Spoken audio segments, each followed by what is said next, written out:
Cold air drifted through the canvas walls of the command tent, slipping inside with the sharp smell of pine and damp soil.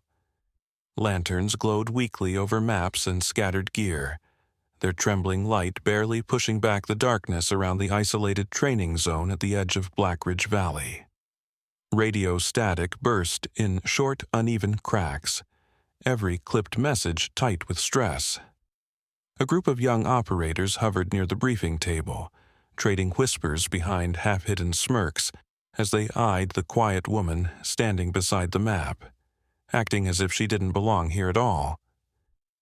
Petty Officer Cody Vale let his voice rise just loudly enough to be heard, claiming she'd slow the team down the second things turned serious, maybe even run if the woods got too dark for her. Weak, nervous laughter followed. The kind people use when they're trying to sound bold but aren't. Staff Sergeant Mara Kestrel didn't answer. Early 30s, composed, steady-eyed, she stayed locked on the map, studying the terrain like she was already walking its ridges in her mind, seeing something none of them could.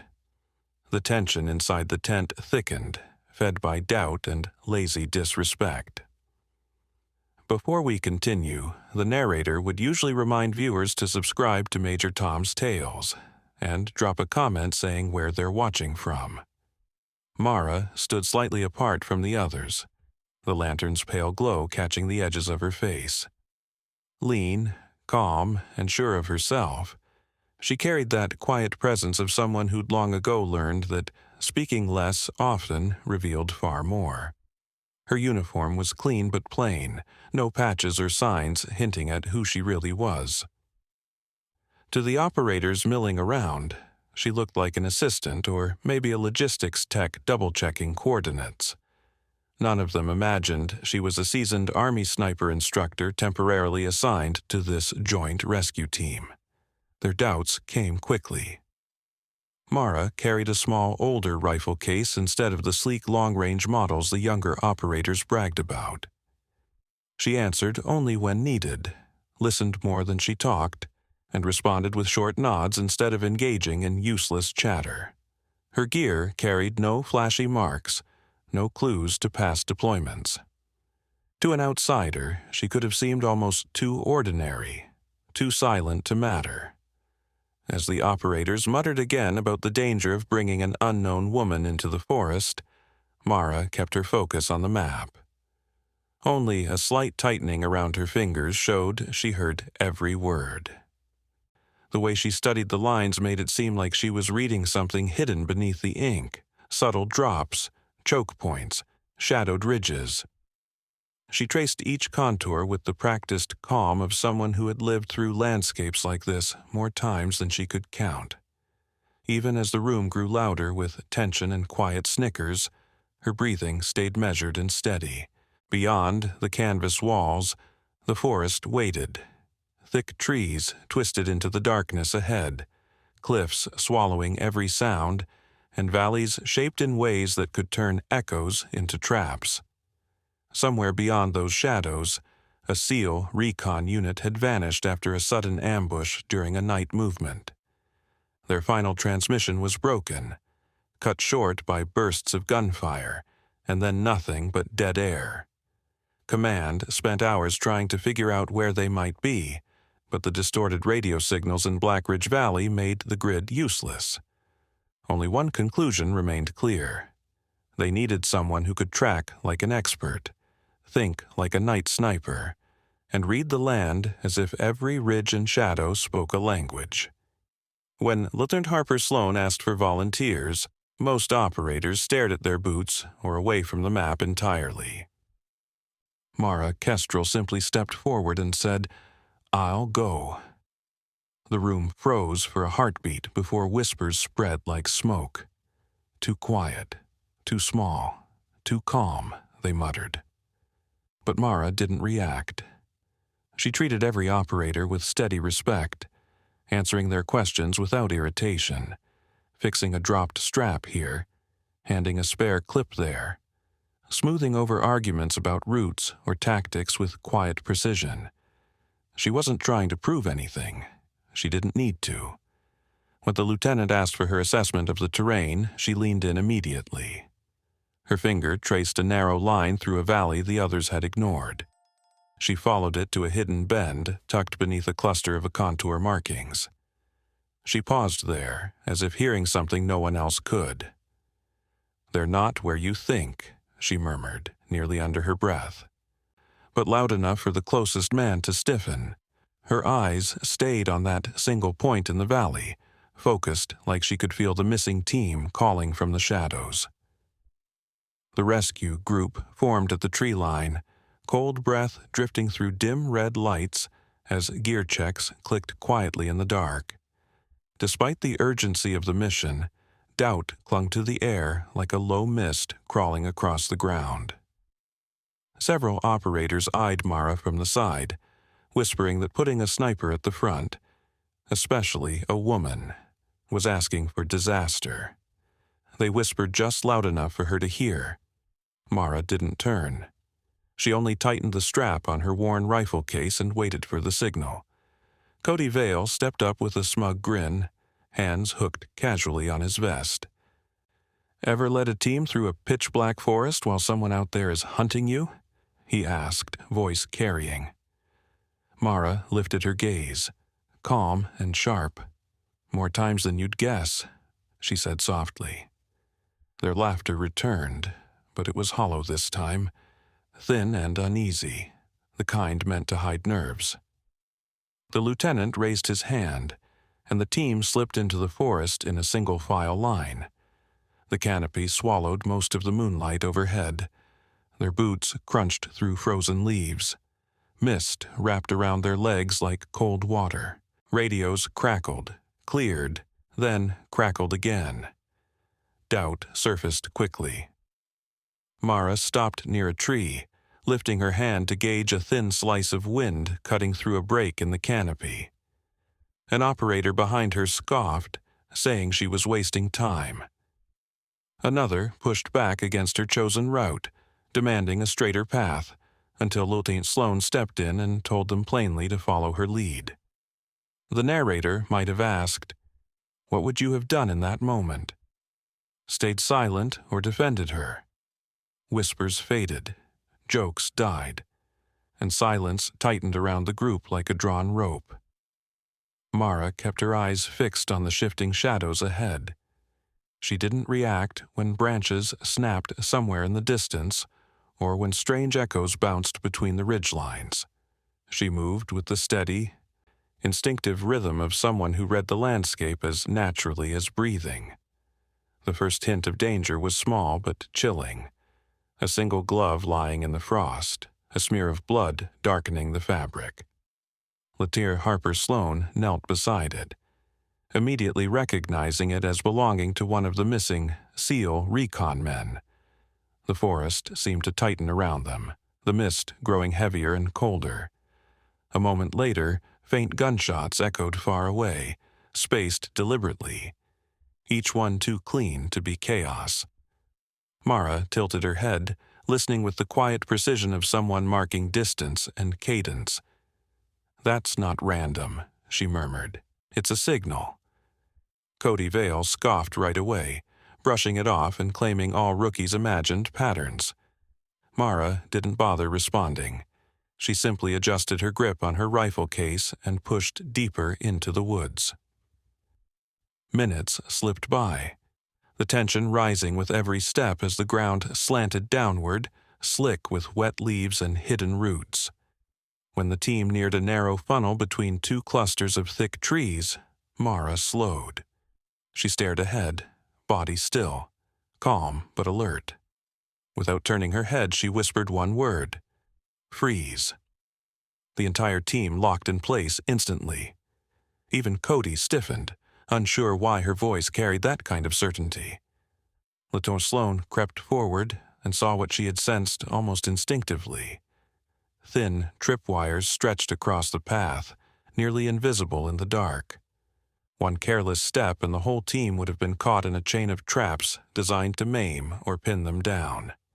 No one was laughing anymore. Doubt slid quietly into fear, and fear shifted into a reluctant respect as the weight of the mission settled across every shoulder. Mara stepped around the trap with controlled precision, eyes locked ahead. The team followed the exact path she took, moving slower now, quieter. The jokes gone, the whispers dead. Only their breathing and the distant, steady pops of far-off gunfire remained as they pressed deeper into the dark. The further they went, the more Mara began to catch details the others didn't even notice. She paused beside a slender tree where a bullet had struck at an odd angle, then another tree and another. 4 impacts lined diagonally, a pattern no untrained shooter would ever make. Only a marksman would know exactly what those shots meant. Mara traced one of the grooves with her thumb, narrowing her eyes as she followed the invisible line it created through the dark. A few steps ahead, she crouched by a patch of disturbed leaves where overlapping footprints looked chaotic. To most people, it would seem like someone had stumbled or panicked, but Mara shook her head. The spacing was too controlled. The direction changes too deliberate. Someone had scattered their prints on purpose to mislead whoever might be following. She moved to a low, snapped branch leaning unnaturally. Another branch ahead pointed slightly to the left. These weren't random breaks. They were quiet markers left by someone trained to stay hidden. She stopped beside the roots of an old oak and knelt. Her fingers brushed over a shallow dent in the soil, still faintly warm beneath the cold earth. "They fought back," she whispered. The operators traded uncertain glances. How could she tell that from a dent in the dirt? Cody stared at her, uneasy and confused. Mara didn't explain. She rose calmly and issued 3 crisp commands. Lights off, shift left, no talking for 50 steps. She didn't raise her voice or try to dominate anyone, yet her tone left no room for argument. Lieutenant Sloan nodded instantly, and the team followed. Flashlights snapped off. The group shifted silently left, moving deeper under thicker branches. Cody muttered, "Who is she really?" No one answered. Even if they wanted to. Mara was already a few steps ahead. Suspense wrapped around the group as the forest began to feel strangely alive, echoes slipping in and out of the darkness around them. Quiet taps echoed around them, distant cracks of branches and soft whistles of wind blending into sounds that could just as easily have been breath as shifting leaves. Their own footsteps suddenly felt too loud, out of place in the tightening dark. Every shadow seemed to stretch and slide as if something unseen was watching. Mara slowed again, lifting her head slightly, her eyes locked on a tiny detail no one else had noticed.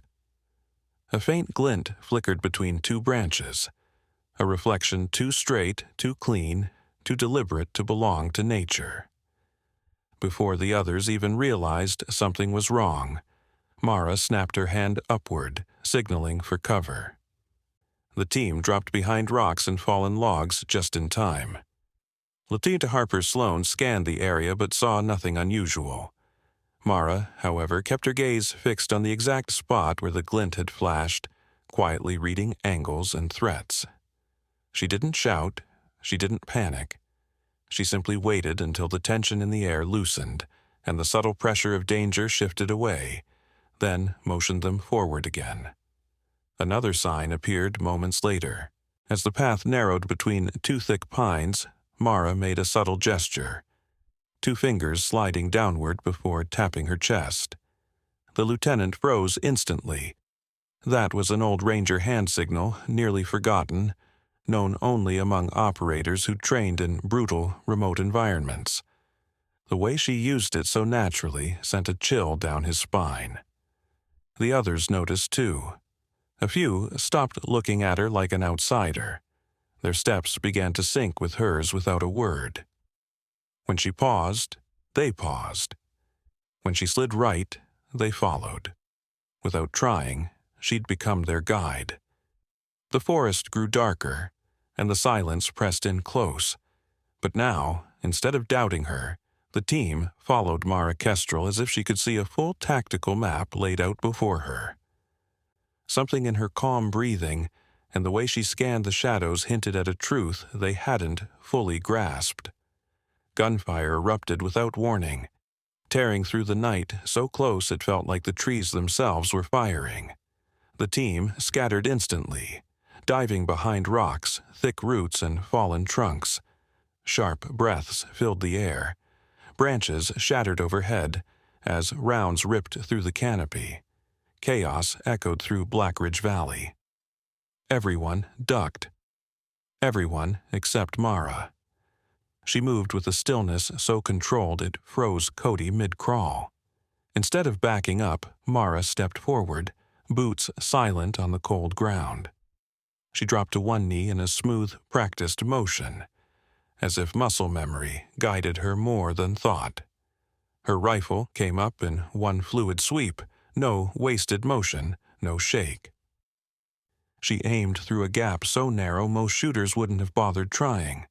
She pulled the trigger once, a single shot. The forest fell dead silent. The gunfire didn't fade. It stopped instantly, like someone had severed it with a blade. Even the wind held its breath. The operators stared at her with wide eyes, cold air steaming around their faces. That round had threaded through a space barely wider than a fist, cutting between branches and hitting a threat none of them had seen. Every trace of mockery evaporated, replaced by tension, disbelief, and an unease they didn't want to admit. Mara didn't wait for praise. She simply said, "Move," and kept going. She followed scattered signs between the trees, a snapped twig bent in a certain direction, a scuff in the dirt showing a controlled retreat. A faint drag mark half hidden beneath leaves. None of it was accidental. This was a coded trail left by someone elite, meant for another sniper to read. Only an expert would understand it. The team hesitated but followed anyway until a faint groan drifted from behind a fallen trunk. Mara raised her hand, stopping the group instantly. She slipped around the log and spotted a man slumped against the base of an old pine. Dax Mercer, his uniform torn, arm wrapped in a rushed bandage, dried blood along his temple. He lifted his head, exhausted but alert. The moment he saw Mara, his eyes widened with raw disbelief. "You," he breathed. "They sent you." Mara gave a single calm nod. "Just point the way." That simple exchange sent a ripple of confusion through the team. How did a wounded SEAL know her? And why did he say it like seeing her meant he might live through the night? While the others stared, Mara moved quickly. She knelt beside Dax, her hand steady as she checked his pulse, fixed his bandage, and braced his arm with the precision of someone who'd treated battlefield wounds countless times. Her movements were confident and instinctive. Dax leaned toward the lieutenant, whispering, "If she's here, you're in good hands." Latour Sloan didn't answer. He watched in quiet disbelief as Mara secured Dax's injuries with expert calm. For the first time, some of the operators looked at her with real respect. Mara tied off the last strip of cloth and asked, "Where are the others?" Dax swallowed hard. "3 groups," Dax managed. "We split when the ambush hit. Held them off as long as we could while pushing toward higher ground. They're still out there, but barely hanging on." Mara studied the forest as if every hidden path was already mapped in her mind. "Locations," she said quietly. Dax didn't hesitate. North cluster near the rock ledge, middle group down in the ravine, last group pinned near the left ridge, the steep one. Mara didn't reach for a map. She didn't check GPS. She just nodded, the layout already forming clearly in her thoughts. She pointed left. "The ridge group is closest. We move to them first." Lieutenant Harper Sloan stepped forward, uncertainty tightening his voice. "We don't know how many hostiles are between us, and Splitting up, "You take 3 this way," Mara said softly. "I'll go to the left ridge." Her tone wasn't loud or forceful, but it carried a weight the rest of them couldn't ignore. The lieutenant hesitated, caught between protocol and instinct. Splitting the team was dangerous. Letting her go alone was even worse. Dax exhaled and whispered, "Trust her." Those 2 words settled over the team like an order carved into stone. Letaire Sloan finally nodded, and the forest seemed to shift with him. No more doubt, no more sideways comments. It was as if the valley itself had recognized something about her long before they had. Mara rose, tightened her grip on her rifle, and headed toward the ridge without looking back. She moved ahead of the others, her steps silent over damp soil as the trees thinned. The air grew colder, sharper, carrying the faint scent of distant smoke. She raised a hand, signaling the team to slow down. A rustle cut across the quiet, followed by a low, pained groan. Weapons came up instantly, eyes scanning the dark. A figure staggered into view, gripping his side, a seal, battered and exhausted, but alive. When his eyes adjusted and he realized who was approaching, he stopped dead. His breath hitched, and his voice shook. "Ma'am, we thought you were gone." The operators froze. Confusion rippled through them like a cold wave. Why did he call her ma'am like that? Why speak to her with such reverence, almost disbelief? Before they could ask, another voice rose from the ravine below, a strained shout for help. Lieutenant Sloan signaled 2 men to descend. Seconds later, they climbed back up, supporting another figure between them. Commander Ryland Shore. Dirt streaked his face, and his uniform was torn from tumbling down the rocks. But the moment he saw Mara, his posture changed. He straightened, pain forgotten. Shoulders pulled back in instinctive respect. The fog in his eyes cleared, replaced by something sharp, recognition. He stepped closer to the lieutenant and lowered his voice. "You're walking with the ghost of Merrill Pass." Silence slammed through the group. The forest itself felt like it stopped breathing. Radios quieted. Even the wind paused. Several operators swallowed hard as everything clicked together. The impossible shot. The coded trail only she could read. The wounded SEALs who recognized her instantly. The old Ranger hand signal, the calm under gunfire. And now a commander, known for never admiring anyone, looking at her like she carried the weight of myth. Respect swelled where doubt used to live. Mara didn't react to the title. She didn't acknowledge the looks. She simply glanced up toward the ridge, gauging altitude, listening to echoes only she seemed to understand. Then she raised her hand and gestured them forward, steady and calm, as though none of it meant anything to her. The team followed without question now, their uncertainty replaced with a growing realization of who was leading them. The trees thinned as they approached the cliff, and the sound of gunfire sharpened, frantic shots ricocheting off stone. The last SEAL group was pinned high on a jagged rock face, trapped between enemy fire below and a sheer drop behind them. Their muzzle flashes were weak, sporadic, desperate bursts from men running out of ammunition and time. The operators tensed, scanning for any safe route forward, but the terrain was unforgiving. Too exposed, too steep, too dangerous for a clean approach. Mara stepped past the others without a single word. She climbed onto a moss-covered boulder overlooking the entire battlefield below. The wind tore across the ridge, sharp enough to sting her eyes and bend the smaller branches around her. For most snipers, conditions like this would make an accurate shot almost impossible. But Mara stayed perfectly composed. She tightened the sling on her old rifle, then knelt with precise, deliberate control. Not even the strongest gust could shake her posture. Cody Vale stared at her in disbelief. Hours earlier he'd called her dead weight. Now he couldn't make sense of the steadiness in her hands. Mara exhaled slowly, reading every chaotic detail: the shifting wind, the echo patterns, the scattered muzzle flashes between the rocks. Then she fired a single shot. The crack rang sharp and final. Far below, a figure dropped behind a fallen tree. She shifted her aim by barely an inch and fired again. Another clean hit, no hesitation.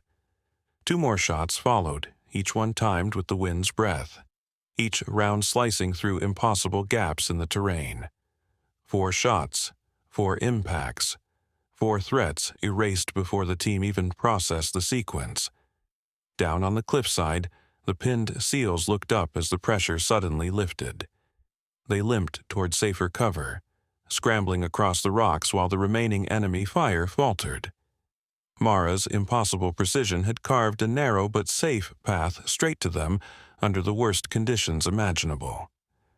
The team watched in stunned silence. Just hours earlier, they'd mocked her behind her back, dismissing every move she made. Now they stood frozen, aware they had just witnessed something they would never forget. Cody slowly lowered his weapon, unable to tear his eyes away from her.